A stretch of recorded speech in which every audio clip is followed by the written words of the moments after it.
அவர்கள் செம்மணி உட்பட செம்மணி உள்ளிட்ட வடக்கு கிழக்கில் காணப்படும் மனித புதைக்குழி மற்றும் இனப்படுகொலைக்கு சர்வதேச நீதி கோரி வவுனியா இலுப்பையடி பகுதியில் கையெழுத்து போராட்டம் முன்னெடுக்கப்பட்டது.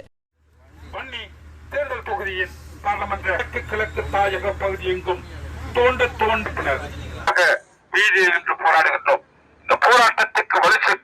எங்களுடைய பிரதேசங்களெங்கும் மனித புதைகுழிகள், குறிப்பாக செம்மணி போன்ற பாரிய மனித புதைகுழிகள், இங்கு நடைபெற்ற யுத்த குற்றங்கள் அம்பலப்படுத்துகின்ற சாட்சிகளாக இன்று இந்த மனித புதைகுழிகள் காணப்படுகிறது.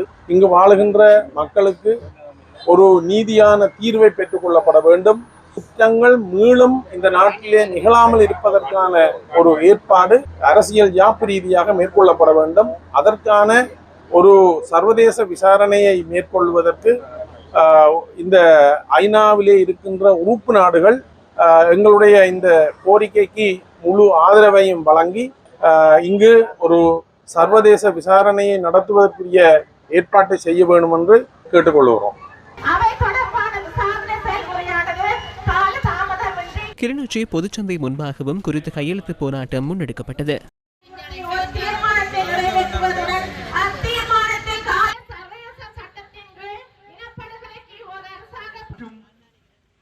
வலிந்து காணாமல் ஆக்கப்பட்ட